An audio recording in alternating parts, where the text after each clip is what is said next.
Hello मेरे प्यारे बच्चों, कैसे हैं आप लोग। उम्मीद करते हैं स्वस्थ होंगे और अपनी पढ़ाई को कंटिन्यू किए होंगे। मैं प्रेमनाथ आप सबका अपने YouTube channel tricky math bye प्रेम सर में स्वागत करता हूं। बच्चों, आज ये मेरा चौथा वीडियो है जिसमें पहले वीडियो में मैंने आप लोगों को संख्याओं के वर्गीकरण के बारे में बताया। दूसरे वीडियो में मैंने आप लोगों को इकाई का अंक ज्ञात करना बताया। तीसरे वीडियो में मैंने आप लोगों को शून्यों की संख्या का बताया और चौथा वीडियो आज का है जिसमें हम लोग बात करेंगे गुणनखंडों की संख्या पर। अब इसके जो क्वेश्चन आते हैं गुणनखंडों की संख्या से संबंधित होते हैं, गुणनखंडों के योग से संबंधित होते हैं। तो चलिए शुरुआत करते हैं। और इस शुरुआत से पहले दो चीजों के बारे में जानते हैं। जैसे कि पहली एक चीज हमने लिखी है, यहाँ पे है गुणज। एक चीज है गुणज और दूसरी चीज है आपकी गुणनखंड। एक चीज है गुणज और दूसरी चीज है गुणनखंड। गुणज क्या होता है, गुणनखंड क्या होता है। गुणज को इंग्लिश में कहते हैं मल्टीपल और गुणनखंड को कहते हैं फैक्टर। अब मल्टीपल क्या होता है और फैक्टर क्या होता है, इसके लिए एक संख्या लेते हैं। जैसे कि हमने लिया 12, ये 12 है। 12 का गुणज बताइए या 12 के गुणनखंड बताइए। ठीक है, 12 के गुणज या 12 के गुणनखंड बताने हैं। तो गुणज वो होता है जो 12 के टेबल में संख्या आ जाए, यानी कि ऐसी संख्या जो 12 से कटती चली जाए, वे हमारी 12 के गुणज की होती है। जैसे कि 12 के गुणज में अगर देखा जाए तो 12 हो गया, फिर 24 हो गया, फिर 36 हो गया और इसी प्रकार ये आगे भी चलते चले जाएंगे। अब आते हैं गुणनखंड यानी कि फैक्टर पर। फैक्टर वो संख्या होती है जो दी गई संख्याओं को काटे, यानी कि 12 है तो 12 किन किन संख्याओं से कटेगा उसके बारे में देखते हैं। तो 12 कटेगा किससे, एक से कटेगा। सबसे पहले तो एक से, और एक ऐसी संख्या है जो हर संख्या का फैक्टर होती है। एक के बाद हो गया दो, दो के बाद हो गया तीन, तीन के बाद हो गया चार, चार के बाद हो गया छह और छह के बाद हो गया 12। यानी कि ये जो 12 है, 12 के इतने गुणनखंड हो सकते हैं, फैक्टर हो सकते हैं। अब यहाँ पे पढ़ना क्या है हमें, इन गुणनखंडों की संख्या ज्ञात करना। सबसे पहले पढ़ेंगे हम गुणनखंडों की संख्या ज्ञात करना। जैसे कि यहाँ पे 12 के बारे में हमने कहा, तो 12 के जो गुणनखंड है वो कितने हैं, 1 2 3 4 5 6, यानी कि 12 के जो गुणनखंड है वो कितने हैं, 6। अब एक चीज और ध्यान रखिएगा, ये जो गुणज होते हैं, किसी भी संख्या के अगर हम गुणज के बारे में कह दिया जाए तो इनकी जो संख्या होती है, गुणजों की जो संख्या होती है वो होती है अनंत। क्या होती है, अनंत। गुणज जो होंगे वो अनंत होंगे और जो गुणनखंड होंगे वो एक निश्चित होंगे। निश्चित का मतलब हो गया या तो 4 हो सकते हैं, या तो 5 हो सकते हैं, 10 हो सकते हैं, 50 हो सकते हैं, 100 हो सकते हैं या 1000 हो सकते हैं। कोई एक संख्या होगी जिसके 1000 गुणनखंड भी हो सकते हैं।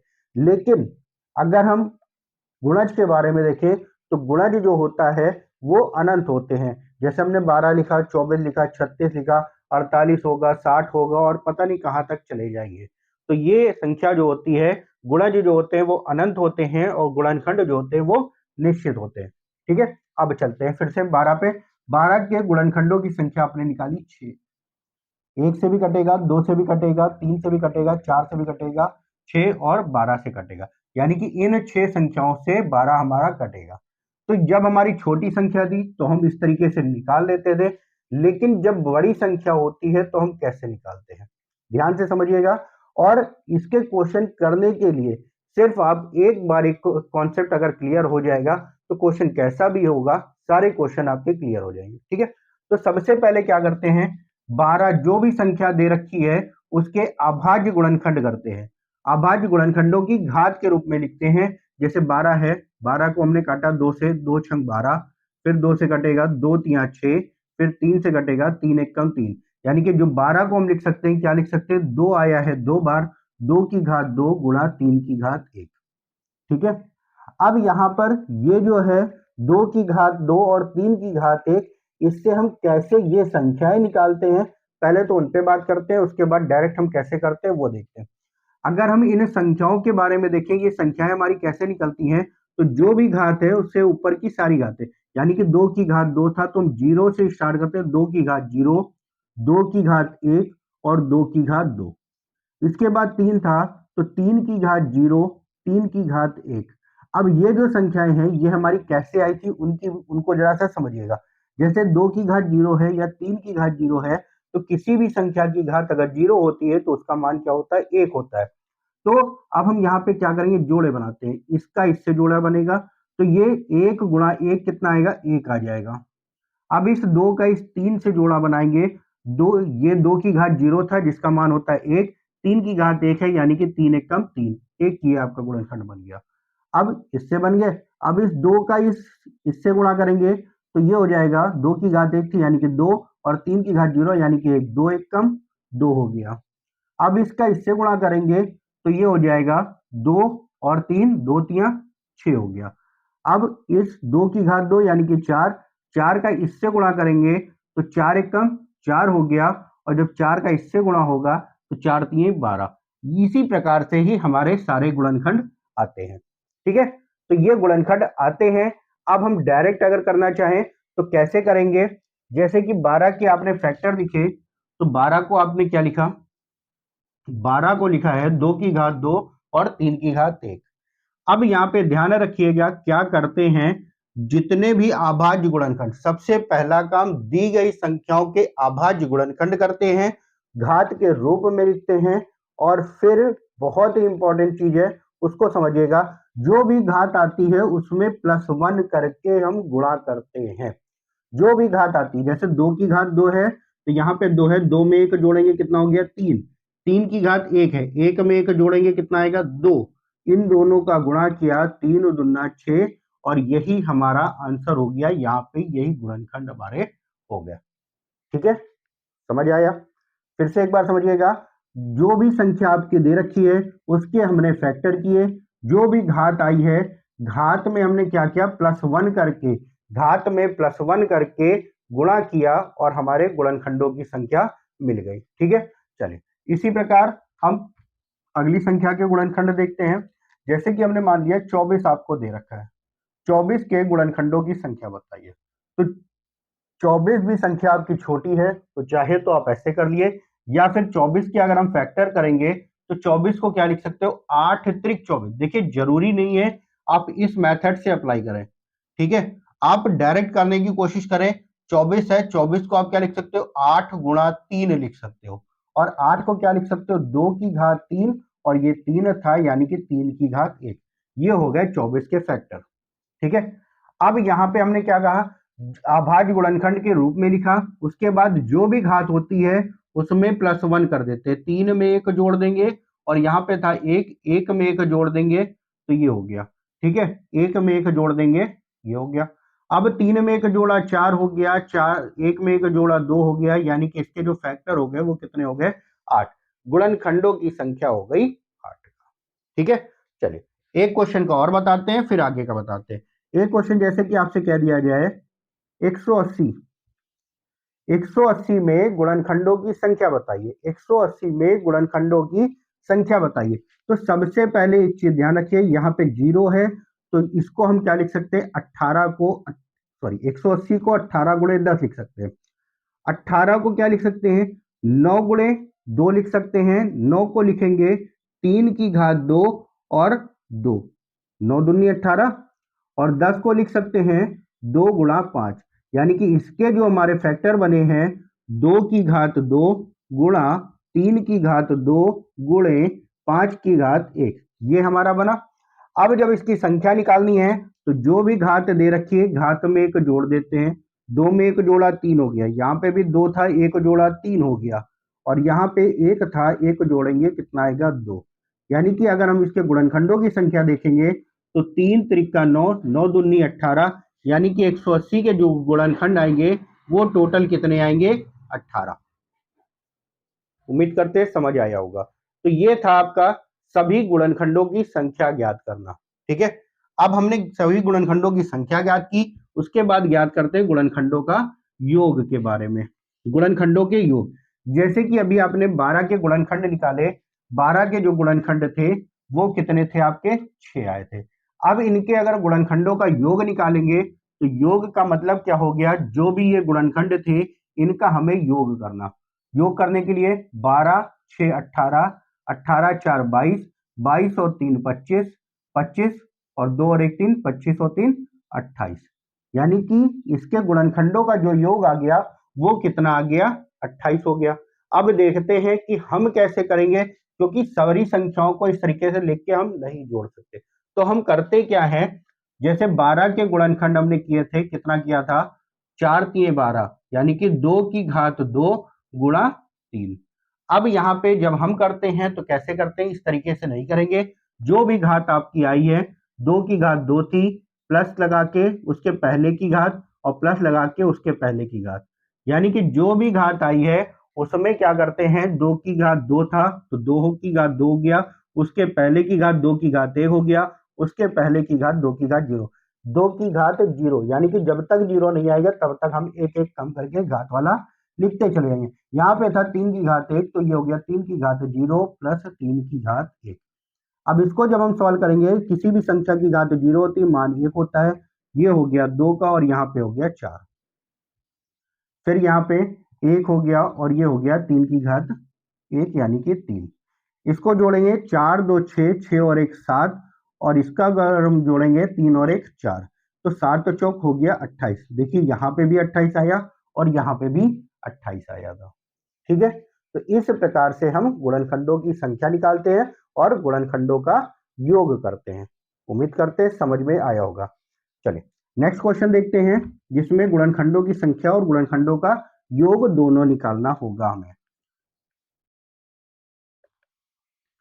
जैसे कि मान लेते हैं 36 आपको दे दिया गया, 36 में गुणनखंडों की संख्या आपको बतानी है, गुणनखंडों की संख्या भी बतानी है और योग भी बताना है। तो सबसे पहले 36 के गुणनखंड अगर हम करेंगे, तो 36 के अगर हम फैक्टर करेंगे तो क्या लिख सकते हैं, 36 आपको पता है 9 गुणा 4 में जाता है 36, 4 को लिख सकते हैं 2 की घात 2, और 4 को लिख दिया 2 की घात 2, और 3 को 9 को लिख दिया 3 की घात 2। तो सबसे पहले अगर हम संख्या निकालते हैं, तो संख्या में हमने बताया जो भी घात आई है उसमें एक जोड़ दो, 2 था 2 में एक जोड़ा 3 हो गया, यहाँ पे भी 2 था 2 में एक जोड़ा 3 हो गया, 3 गुणा 3 कितना हो गया, 9, यानी कि जो गुणनखंडों की संख्या हो गई वो कितनी हो गई, 9। अब हम योग निकालते हैं, तो योग के लिए हमने कहा जो भी घात दे रखी है उसके पहले की सारी घातों को हम ले लेते हैं, ये हो गया। इसी प्रकार यहाँ पे भी 3 की घात 0, 3 की घात 1 और 3 की घात 2। ठीक है, तो यहाँ पे हमने क्या करना है, 2 की घात 2 यानी कि 4, फिर हो गया 2, फिर हो गया 1, यहाँ पे 1 प्लस 3 प्लस 9, 9 और 1 10, 10 3 13, यहाँ पे आया 13, 4 2 6 और 1 7, यानी कि 13 सते 91, यानी कि आंसर योग कितना हो गया, 91 का, और संख्या कितनी हो गई, 9 की। उम्मीद करते हैं समझ आया होगा। गुणनखंडों की संख्या कैसे निकलती है और गुणनखंडों का योग, ये जो आपने किया ये सभी गुणनखंडों की संख्या और योग के बारे में था। ठीक है, अब पढ़ते हैं सम गुणनखंडों की संख्या और सब गुणनखंडों का योग। ठीक है, सम गुणनखंडों की संख्या और सम गुणनखंडों का योग। जैसे कि मान लेते हैं आपसे कह दिया जाए 60, 60 के सम गुणनखंडों की संख्या बताइए, गुणनखंडों की संख्या। तो 60 के जब सम गुणनखंडों की हमें संख्या ज्ञात करनी है, तो सबसे पहला काम तो यही होगा फैक्टर करना। इस 60 के फैक्टर करेंगे तो आपको पता है 60 को आप क्या लिख सकते हो, 15 चौको 60, 60 को आप क्या लिख सकते हो, 15 चौको 60, 4 को लिखा 2 की घात 2, 15 को लिखा 3 गुणा 5, यानी कि इनकी घात 1 1 हो गया। ठीक है, सम गुणनखंडों की संख्या ध्यान से समझिएगा, जब सम गुणनखंडों की संख्या हम निकालते हैं तो क्या करते हैं, जो 2 की घात है उतना ही लेते हैं, जो 2 की घात आ गया उतना ही लिया, बाकी सब में हम +1 कर देते हैं। यहाँ पे 1 था, 1 में 1 जोड़ दिया 2 हो गया, यहाँ पे 1 था, 1 में 1 जोड़ दिया 2 हो गया, तो यहाँ पे आंसर हो गया 2 दूना 4 दूनी 8 का। ठीक है, अब यहाँ पे समझिएगा एक बार फिर से, जिस भी संख्या के सम गुणनखंड हमें ज्ञात करने हैं तो हम क्या करते हैं, सबसे पहला काम अभाज्य गुणनखंडों की संख्या को घात के रूप में लिखते हैं, गुणनखंडों की संख्या की घात के रूप में लिखते हैं। जब सम की संख्या निकालनी होती है तो जो 2 की घात आता है उतना ही रहते देते हैं, बाकी सबकी घातों में +1 करते हैं जैसे करते थे, उसके बाद गुणा कर दिया और आपका आंसर हो गया। ठीक है, ये तो हो गया 60 के सम गुणनखंडों का संख्या। अगर हम इसी में योग के बारे में आपसे कह दें तो योग के बारे में हम क्या करते हैं, ध्यान से समझिएगा। हमने कहा था जब भी योग निकालना है तो जो भी घात दे रखी है उसमें हम पहले की सारी घातों को ले लेते हैं। अब यहाँ पे सम गुणनखंडों के बारे में कह रहा है तो एक चीज ये बताइए, क्या यहाँ पे 2 की घात 0 क्या सम संख्या है? 2 की घात क्या 0 सम संख्या है? किसी भी संख्या की घात 0 होता है, मान कितना आता है? 1 आता है, और 1 हमारी क्या है? सम संख्या नहीं है। इसलिए हम यहाँ पे क्या करेंगे, 0 वाली घात को हम नहीं लेंगे, सिर्फ 2 में, ध्यान रखिएगा, सिर्फ 2 में 0 वाली घात को नहीं लेना है, बाकी सब में हमें लेना है। यहाँ पे 3 की घात 0 हो गया, 3 की घात 1 हो गया, फिर 5 की घात 0 हो गया और 5 की घात 1 हो गया।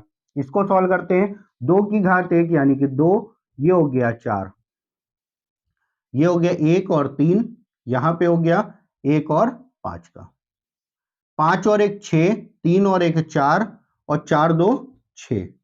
अब 6 गुणा 6 हो गया 36, 36 गुणा 4 यानी कि आंसर कितना हो गया? 144। तो यहाँ पे 60 के गुणनखंडों का, सम गुणनखंडों का जो योग हो गया वो कितना हो गया? 144। ठीक है, चलिए एक क्वेश्चन और कराते हैं, एक क्वेश्चन हम और कराते हैं, ध्यान से समझिएगा। अगला क्वेश्चन, जैसे कि आपसे कह दिया जाए 75,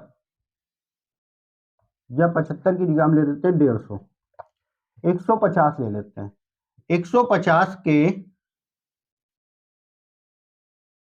सम गुणनखंडों की संख्या और योग बताइए। सम गुणनखंडों की संख्या और योग के बारे में। ठीक है, तो सबसे पहले 150 की अगर हम फैक्टर करेंगे तो 150 को हम क्या लिख सकते हैं? 15 गुणे 10। 15 को हम क्या लिख सकते हैं? 5 गुणा 3, और 10 को क्या लिख सकते हैं? 2 गुणे 5। तो इसके जो फैक्टर आए हैं वो कितना आया? 2 की घात 1 गुणा 3 की घात 1 गुणे 5 की घात 2। ठीक है, अब इसकी जब हमें सम गुणनखंडों की संख्या ज्ञात करनी है तो ध्यान रखना है, जो 2 की जो घात है वही लेते हैं, यानी कि 1 हो गया, यहाँ पे 1 प्लस हो गया यानी कि 3 और 1, सॉरी 1 और 1 2 हो गया, यहाँ पे 2 में 1 प्लस करेंगे तो ये हो गया 3, 2 1 कम 2, 2 3 6, यानी कि गुणनखंडों की जो संख्या हो गई वो कितनी हो गई? 6 हो गई। ठीक, अब हम जब योग निकालते हैं तो योग के लिए हमने बताया 2 की घात 1 था तो 2 की घात 1 रहेगा, उसके बाद गुणा करेंगे 3 की घात 0 प्लस 3 की घात 1 का, फिर 5 की घात 0, 5 की घात 1 और 5 की घात 2। ठीक है, 2 की घात 1 का मतलब 2 गुणे 3 की घात 0 और 3 की घात 1, 3 और 1 4 हो गया, गुणे 5 की घात 2 यानी कि ये हो गया 25, ये हो गया 5 और ये हो गया 1, 25 5 30 और 1 31। इनका गुणा करते हैं, 31 गुणा 4 करेंगे, 4 एकम 4, 4 3 12 और गुणे 2 करेंगे तो आंसर हो जाएगा 248 का। तो यहाँ पे 150 के सम गुणनखंडों की संख्या हो गई हमारी 6, सम गुणनखंडों की संख्या हो गई 6, और सम गुणनखंडों का जो योग हो गया वो हो गया 248 का। ठीक है, तो आपने सभी गुणनखंडों की संख्या के बारे में पढ़ा, सम गुणनखंडों की संख्या पढ़ा। अब पढ़ते हैं विषम गुणनखंडों की संख्या के बारे में। विषम गुणनखंडों की संख्या, जब हमें विषम गुणनखंडों की संख्या ज्ञात करनी हो तो हम क्या करते हैं? जैसे आपने किया था सेम वैसे ही करते हैं। सबसे पहला काम गुणनखंड करना। जैसे कि अगर अभी हमने एक क्वेश्चन सॉल्व किया था 60 का, तो यहाँ के 60 के विषम गुणनखंडों की संख्या अगर कह दिया जाए, विषम गुणनखंडों की संख्या निकालना और योग के बारे में, दोनों चीजें पढ़ते हैं एक साथ। तो 60 को आप क्या लिख सकते हैं? 15 चौको 60, यानी कि 4 को लिखा 2 की घात 2, 15 को लिखा 3 की घात 1 और 5 की घात 1, 5 के 15 चौको 60। ठीक है, अब जब हमारे विषम गुणनखंडों की संख्या ज्ञात करनी थी तो हम क्या करते हैं, इस दो को लेते ही नहीं है। जब विषम गुणनखंडों की संख्या ज्ञात करनी है तो दो से हमारा कोई भी मतलब नहीं होगा, बाकी जो करते चले आ रहे थे वो करेंगे। 3 की घात 1 था, एक में एक जोड़ दिया 2 हो गया। 5 की घात 1 था, एक में एक जोड़ दिया 2 हो गया, और 2 गुणा 2 कितना हो गया 4। ये हो गया हमारा गुणनखंडों की संख्या हो गई 4। अब जब योग निकालना है तो हमें दो से कोई मतलब नहीं, क्योंकि दो हमारी सम संख्या है। बाकी को हम सॉल्व करेंगे जैसे करते चले आए हैं। 3 की घात 0, 3 की घात 1, उसके बाद 5 की घात 0 और 5 की घात 1। 3 की घात 0 का मतलब हो गया 1 प्लस 3, और यहाँ पे 1 प्लस 5, तो 5 और 1 6 हो गया, 3 और 1 4 हो गया। आंसर हो गया 6 चौक 24। यानी कि गुणनखंडों, विषम गुणनखंडों का जो योग होगा वो कितना होगा, 24 का। ठीक है, चलिए एक क्वेश्चन और सॉल्व करते हैं विषम गुणनखंडों पे आधारित।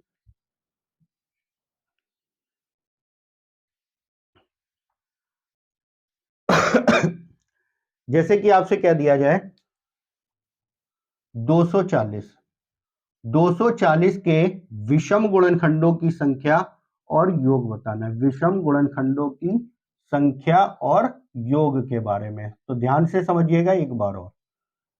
तो पहले तो 240 के अगर हम गुणनखंड करेंगे तो इसको हम लिख सकते हैं 24 गुणा 10 में। 24 को आप लिख सकते हो 6 चौक 24 या 8 त्रिक 24, तो 8 को लिख सकते हैं 2 की घात 3 गुणा 3।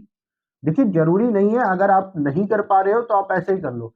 240 था, 2 से काटा 120 हो गया, फिर 2 से काटा ये हो गया 60, फिर 2 से काटा ये हो गया 30, फिर 2 से काटा ये हो गया 15, फिर 3 से काटा ये हो गया 5, फिर 5 से काटा 1।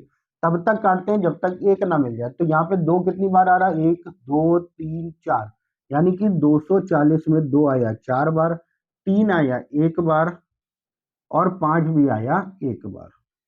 ठीक है, 3 आया 1 बार, 5 भी आया 1 बार। अब यहाँ पे जब हम इस विषम गुणनखंडों के बारे में देखना है, दो को तो लेना ही नहीं हमें, दो वाला हमारा कोई मतलब का नहीं रहा। 3 में घात 1 थी तो 1 जोड़ दिया यानी कि 2 हो गया।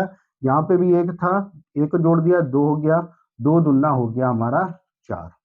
यानी कि विषम गुणनखंडों की संख्या कितनी हो गई, 4।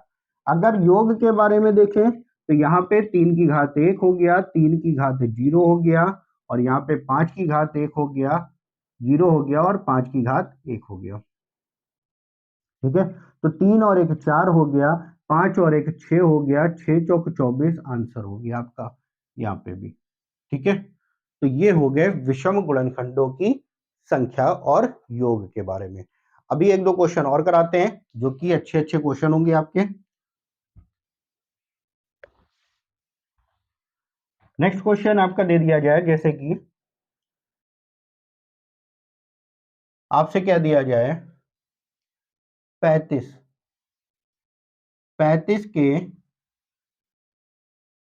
विषम गुणनखंडों की संख्या बताइए। गुणनखंडों की संख्या और योग के बारे में। ठीक है, दोनों चीजें बतानी है। तो 35 को अगर आप लिखोगे तो क्या लिख सकते हो, 7 और 5, इसके अलावा तो कोई फैक्टर हो नहीं सकते। यानी कि 7 की घात 1 है, 5 की घात 1 है। तो विषम गुणनखंडों की संख्या, यहाँ पे भी 1 जुड़ गया और यहाँ पे भी 1 जुड़ गया, ये हो गया 2 और ये हो गया आपका 2, 2 दूना 4 यहाँ पे हो गया। योग के बारे में 7 की घात 1 हो गया, 7 की घात 0 हो गया, और यहाँ पे 5 की घात 0 हो गया, और 5 की घात 1 हो गया। तो ये हो गया 6, और यहाँ पे 7 और 1 8, 8 छंग कितना हो गया 48 का। ठीक है, उम्मीद करते हैं ये चीजें अच्छे से समझ आई होंगी। तो कुछ क्वेश्चन ऐसे हैं जिनको हम सॉल्व करते हैं और उसमें गुणनखंडों की संख्या, गुणनखंडों का योग, सारे गुणनखंडों की संख्या और योग के बारे में देखते हैं। जैसे कि अगर हम आपसे कह दें 120 एक संख्या दे रखी है, 120 आपकी दे रखी है, और इसमें हमें सब कुछ ज्ञात करना है। सब कुछ का मतलब, पहली चीज अगर हम आपसे कह दें सभी गुणनखंडों की संख्या,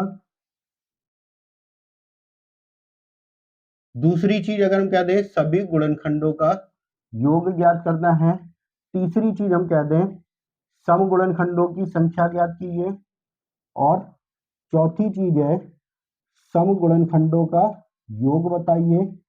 पांचवी चीज आपसे क्या दिया जाए, विषम गुणनखंडों की संख्या बताइए, और छठी चीज आपसे पूछ लिया जाए विषम गुणनखंडों का योग बताइए। ये सारा कुछ निकालते हैं इस क्वेश्चन में। क्या है क्वेश्चन 120 का। तो 120 के अगर हम फैक्टर करेंगे तो आपको पता है 12 गुणे 10 में आएगा। 12 को क्या लिख सकते हो, 4 3 12, यानी कि 2 की घात 2 गुणा 3 हो गया, और 10 को लिख सकते हो 2 गुणा 5। यानी कि अगर हम इसको पूरा सॉल्व करेंगे तो यहाँ पे आ गया 2 की घात 3, 3 की घात 1 गुणे 5 की घात 1। ठीक है। अब जब सभी गुणनखंडों की संख्या ज्ञात करनी है तो सभी में हमने क्या बताया था, जो भी घातें आती हैं उसमें एक जोड़ दो। 3 में एक जोड़ा 4 हो गया, 1 में एक जोड़ा 2 हो गया, और यहाँ पे भी 1 में एक जोड़ा कितना हो गया 2। 4 दूना 8, 8 दूनी 16, यानी कि आंसर हो गया 16 का। सभी गुणनखंडों की संख्या हो गई 16। अब जब हमें योग निकालना है तो क्या करना है, 2 की घात 3 प्लस 2 की घात 2 प्लस 2 की घात 1 प्लस 2 की घात 0, ये हो गया। 3 की घात 0 प्लस 3 की घात 1 और 5 की घात 0 प्लस 5 की घात 1। इसको सॉल्व करके आंसर निकालना है। तो इसको जब सॉल्व करेंगे 5 और 1 6 हो गया, 3 और 1 4 हो गया, और यहाँ पे 8 हो गया, ये हो गया 8, ये हो गया 4, ये हो गया 2 और ये हो गया 1। 8 4 12, 13 14 और 1 15। 15 गुणे 4 15 चौको 60 हो गया, 60 गुणे 6 यानी कि आंसर कितना हो गया 360। तो सभी गुणनखंडों का जो योग हो गया वो कितना हो गया 360 का। ठीक है। अब यहाँ पे ध्यान रखिएगा, जब सम गुणनखंडों के बारे में होता है तो क्या करते हैं, जो भी घात आई है 2 की जितनी भी घात है उतना ही रहने देते हैं। यानी कि यहाँ पे हो गया 3, बाकी सब में बढ़ा देते हैं। तो एक था 2, फिर एक था तो 2, 3 दूना 6, 6 दूनी 12, यानी कि यहाँ पे आंसर कितना हो गया 12 का। जब हम सम गुणनखंडों का योग निकालते हैं तो हमने क्या बताया था, इसको ऐड नहीं करते, 2 की घात 0 नहीं लेते, तो लेंगे क्या क्या, 8 4 12, 12 और यहाँ पे आया 14। तो सम गुणनखंडों का जब योग निकालेंगे 2 की घात 0 को ऐड नहीं करेंगे, तो इन सब का जो योग आया 14 आया, फिर ये पूरा आपका 4 होगा, और यहाँ पे हो गया आपका 6 का। तो 14 चौको 56, 56 गुणा 6, 6 छंग 36, 3 6 पंचे 30 और 3 33। आंसर कितना हो गया 336 का। ठीक है। अब जब हम विषम गुणनखंडों की संख्या निकालते हैं तो इस पूरे को नहीं लेते हैं, सॉरी, पहले तो यहाँ पे नहीं लेंगे, संख्या में ज्ञात करनी है। तो यहाँ पे 1 हो गया, 1 से 2, यहाँ पे 1 से 2, यानी कि 2 गुणा 2 कितना हो गया 4 का। अब जब हम योग निकालेंगे तो इस 2 वाले को लेना नहीं है, इसका मान आपने 4 निकाला था, इसका मान 4 निकाला था, और इसका मान निकाला था 6। तो यहाँ पे हो गया 6 चौक 24। उम्मीद करते हैं अच्छे से समझ आया होगा। अब एक चीज और समझिएगा, सभी गुणनखंडों की संख्या हमने कितनी निकाली 16। सभी गुणनखंडों की जो संख्या निकाली वो कितनी निकाली 16, और सम गुणनखंडों की संख्या थी 12 और विषम गुणनखंडों की संख्या थी 4। यानी कि इन दोनों को अगर हम जोड़ेंगे तो कितने के बराबर आएगा, सभी गुणनखंडों की योग के बराबर आएगा। ठीक। इसी प्रकार अगर हम यहाँ पे ये देखें कि अगर इन दोनों को जोड़े, दोनों के विषम गुणनखंडों का योग देखें और सम गुणनखंडों का योग देखें, तो इन दोनों का जो योग होगा वो टोटल योग के बराबर होगा, टोटल योग के बराबर होगा। उम्मीद करते हैं कि जितने भी क्वेश्चन आप लोगों को बताए अच्छे से समझ आए होंगे, और अगर कुछ भी दिक्कत होती है तो आप कमेंट बॉक्स में बताइएगा, उसका सलूशन मैं शॉर्ट वीडियो बनाकर डाल दिया करूंगा। ठीक है। और ये तो हो गया, आपको एक संख्या दे रखी थी तब आपने गुणनखंड निकाले। इसके अलावा अब एक चीज और अभी बाकी है, अभाज्य गुणनखंडों की संख्या के बारे में। ठीक है। चलिए अभाज्य गुणनखंडों की संख्या देखते हैं हम कैसे निकालते हैं। कोई भी संख्या अगर आपको दे दी जाए, कोई भी संख्या दे दिया जाए, जैसे कि अगर हम आपसे कह दें 100, एक संख्या है 100, 100 के अभाज्य गुणनखंडों की संख्या बताइए, अभाज्य गुणनखंडों की संख्या। 100 के अभाज्य गुणनखंडों की संख्या बतानी है। तो सबसे पहला काम हमारा क्या है, फैक्टर करना। 100 को क्या लिख सकते हैं, 25 चौको 100, यानी कि 2 की घात 2 गुणा 5 की घात 2। ये हमारे फैक्टर हो गए। हम सभी गुणनखंडों की संख्या निकालते थे, सम निकालते थे या विषम निकालते थे, तो हम क्या करते थे, जो भी घात आई है उसमें हम +1 कर देते थे और आपस में गुणा कर देते थे। लेकिन जब अभाज्य गुणनखंडों की संख्या निकाल दी है, तो अभाज्य गुणनखंडों की जो संख्या होगी वो क्या होगी, जो भी घात दे रखा है 2, यहाँ पे घात था 2, 2 में 2 जोड़ देते हैं, यहाँ पे आंसर हो गया 4 का। ध्यान रखिएगा, आंसर यहाँ पे कैसे निकालेंगे, जब भी अभाज्य गुणनखंडों की संख्या आ रही है तो जो भी घात आएगी उसको सिर्फ और सिर्फ जोड़ते चले जाते हैं, हमारा आंसर आ जाता है। जैसे कि एक संख्या अगर आपसे क्या दिया जाए, एक संख्या हम ले लें 48, 48 के अभाज्य गुणनखंडों की संख्या बताइए। 48 के अभाज्य गुणनखंडों की संख्या बताइए, तो 48 के अगर हम फैक्टर करेंगे तो इसको लिख सकते हैं 8 छंग 48, यानी कि कह सकते हैं 16 3 48। 16 को लिख सकते हैं 2 की घात 4 और 3 की घात 1। तो यहाँ पे घात आई 4 और यहाँ पे घात आई 1, दोनों को जोड़ दिया, आंसर कितना हो गया 5 का।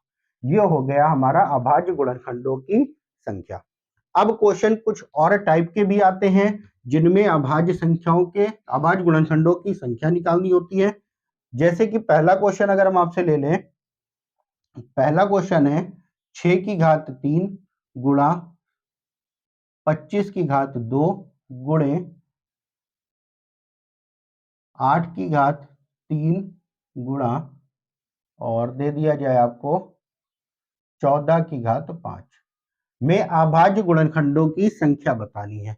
इस क्वेश्चन में आपको बताना है अभाज्य गुणनखंडों की संख्या। अभाज्य गुणनखंडों की संख्या बतानी है, तो सबसे पहला काम हमारा क्या होगा, अगर इस रूप में क्वेश्चन आता है तो सबसे पहला काम हमारा क्या होगा, जो भी संख्या आपके, जो भी फैक्टर दे रखे हैं, जो भी गुणनखंड दे रखे हैं, सबको तो पहले अभाज्य के रूप में लिखते हैं, अभाज्य संख्याओं के रूप में लिखते हैं। यहाँ पे ये जो 6 दे रखा है, क्या ये अभाज्य संख्या है, यहाँ पे 6 अभाज्य नहीं है, तो इसको हम क्या करते हैं, सारी संख्याओं को अभाज्य संख्या के रूप में लिखते हैं। इस 6 को क्या लिख सकते हैं, 2 गुणा 3 लिख सकते हैं। 6 को लिख सकते हैं 2 गुणा 3, जो भी घात थी दोनों में लगा दी हमने, जो भी घात थी हमने दोनों में लगा दी। 25 को क्या लिख सकते हो, 5 की घात 2 और इसकी घात कितनी थी, 2 था। 8 को क्या लिख सकते हो, 2 की घात 3 और यहाँ पे भी घात थी 3। 14 को क्या लिख सकते हो, 2 गुणा 7 और घात थी 5, दोनों में हमने लगा दिया।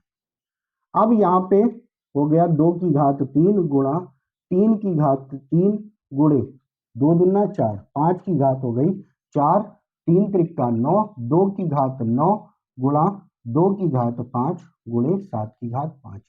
अब आप दो तरीके से इतना करने के बाद, अब यहाँ पे देखिए 2 था, 3 था, 5 था, फिर 2, 2 और 7, सारी अभाज्य संख्याएं लिखी है। अब यहाँ पे आप दो तरीके से कर सकते हो, जो भी घाते हैं उनको डायरेक्ट जोड़ लो, 3 3 6, 6 4 10, 10 9 19, 19 4 19 और 5 24, 24 और 5 29, यानी कि अभाज्य जो गुणनखंडों की संख्या आ गई वो कितनी आ गई, 29। चाहो तो आप ये कर लो, या फिर 2 की घात कितना है, यहाँ पे ये 3 है और फिर 9 है और 5 है, 9 3 12, 12 और 5 17, यानी कि 2 की घात कितनी हो गई, 17 गुणे 3 की देख लेते हैं, 3 है यहीं पे, यानी कि 3 की घात 3 हो गया। 5 देख लेते हैं, 5 भी 4 ही बार दे रखा है, 5 की घात हो गया 4 और 7 की घात हो गई 5, इसके अलावा तो कुछ होगा नहीं। तो यहाँ पे चाहे इस तरीके से कर लो, 17 3 20, 20 4 24, 24 और 5 29। तो चाहो तो आप ये कर लो या फिर डायरेक्ट आप इसको जोड़ लो। बस ध्यान रखना कब आप जोड़ोगे, जब आप अभाज्य गुणनखंड निकाल लेंगे तब आप इसको जोड़ेंगे। चलिए एक क्वेश्चन और आपको कराते हैं और ध्यान से समझिएगा उसको भी।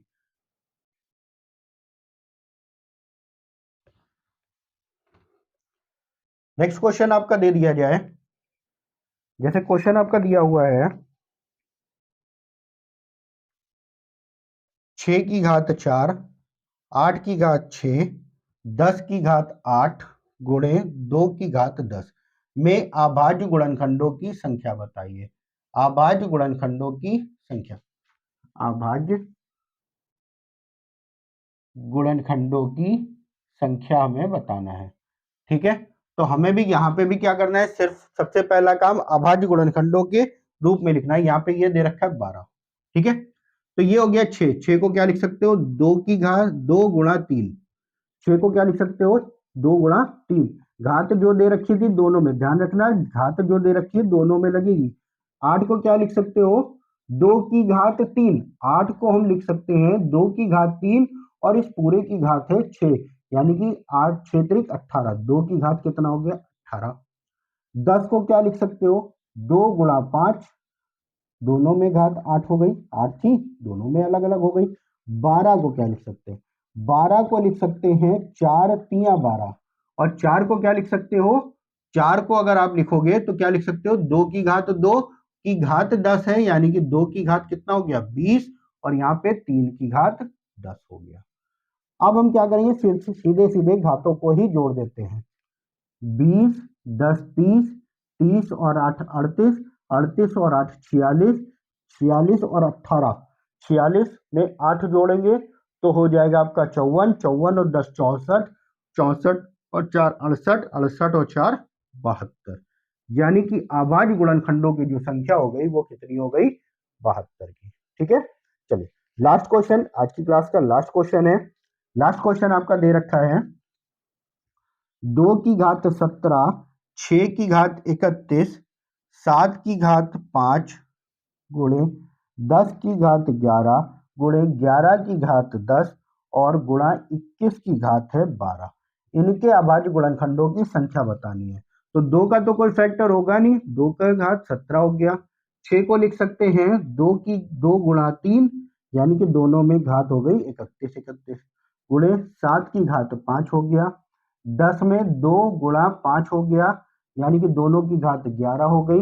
11 का फैक्टर कुछ होगा नहीं तो 11 की घात 10 हो गया, ये आपका 10 था। और 21 था, यानी कि 3 सत्ते 21, तो ये भी 12 हो गया और ये भी 12। तो अब क्या करेंगे, अभाज्य गुणनखंडों की संख्या निकालने के लिए क्या करेंगे, इन सबको जोड़ देंगे। 17 प्लस 31 दुना 62 हो गया, 31 दुना 62 हो गया। 11 5 16, 11 दुना 22, 22 और 5 ये हो गया 27 आपका। और 12 दुना 24 और 10 34, यानी कि इसको जोड़ लेते हैं। 4 7 4 11, 12 13, 13 7 20 का 0 हासिल आया 2, 3 2 5, 2 7, 6 13, 13 और 1 14। आंसर कितना हो गया, 140 का। अभाज्य गुणनखंड आपने पढ़ा, अभाज्य गुणनखंडों की संख्या, सम गुणनखंडों की संख्या, विषम गुणनखंडों की संख्या और सभी गुणनखंडों की संख्या कैसे निकालते हैं, आपने इसके बारे में पढ़ा। योग कैसे निकाला जाता है इसके बारे में आपने पढ़ा। उम्मीद करते हैं जितने भी क्वेश्चन हमने कराए हैं अच्छे से समझ आए होंगे। और अगर कोई क्वेश्चन ऐसा होता है जो आपकी नहीं समझ में आया, वीडियो को दोबारा और ध्यान से देखिएगा, हर चीज आपकी समझ में आएगी। बस थोड़ी सी मेहनत करिएगा और मैथ आपकी एकदम आसान हो जाएगी। हर क्वेश्चन को आप देख के सॉल्व करेंगे। तो कोशिश ये करिएगा जितने भी वीडियो हैं सबके आप नोट्स बनाते जाइए, प्रैक्टिस करते जाइए।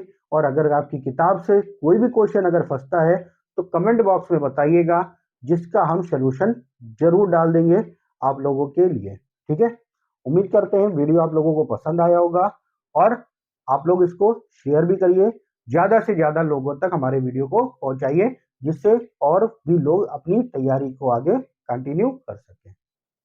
ओके, धन्यवाद।